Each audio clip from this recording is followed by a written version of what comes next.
యువతను క్రికెట్ బెట్టింగ్లకు ప్రేరేపిస్తున్న ముఠాను నిజామాబాద్ పోలీసులు అరెస్టు చేశారు. ప్రత్యేక పోలీసు బృందాలను ఏర్పాటు చేసి 4 నిందితులను మహారాష్ట్రలో అదుపులోకి తీసుకున్నారు.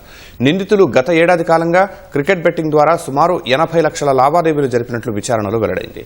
నిందితుల నుంచి 50,000, 5 సెల్ ఫోన్లు, ఏటీఎం కార్డులు, బ్యాంకు ఖాతా పుస్తకాలు స్వాధీనం చేసుకున్నారు. బెట్టింగ్ కోసం నిందితులు కుదువ పెట్టుకున్న 34 ద్విచక్ర వాహనాలు సీజ్ చేసినట్లు పోలీసులు తెలిపారు.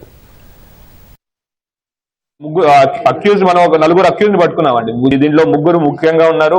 గట్టడి గౌతమ్, దయాల్ సునీల్, తర్వాత జూజు రంజిత్ అని. వీళ్ళ మోడస్ ఆపరండి ఇదే అండి. ఎవరైతే లోకల్లో క్రికెట్ మ్యాచ్ ఆడుతూ ఉంటారో వాళ్ళని పిలిచి వాళ్ళతో మాట్లాడి, అరే క్రికెట్ మ్యాచ్ ఆడుతున్నావు, నీ క్రికెట్ మీద నాలెడ్జ్ ఉంటుంది, దా బెట్టింగ్ పెడదు, కానీ ఈజీ డబ్బులు సంపాదించవచ్చు అని వాళ్ళకి వ్యసనం, అంటే వాళ్ళకి ఒక అట్లాగా లొంగ తీసుకుని వాళ్ళని బెట్టింగ్ కూపిలో దాగి వాళ్ళకి ఒకవేళ డబ్బులన్నీ అయిపోయినా సరే, నీ దగ్గర బ్యాంక్ లో డబ్బులు అయిపోయినా పర్లేదు రా, నీ బైక్ ఉందా, లేదంటే ఇంట్లో ఏమైనా సామాన్లు ఉన్నాయా, అవి కూడా వాళ్ళు ఫైనాన్స్ గా తీసుకుని ఈ బెట్టింగ్ లో వాళ్ళని దాంట్లో బంధించేశారు. 34 2 వీలర్స్ ఈ బెట్టింగ్ కోసం వీళ్ళందరూ కుదవ పెట్టిన 34 2 వీలర్స్ ని కూడా ఈ సునీల్ దగ్గర నుంచి మేము సీజ్ చేయడం జరిగింది.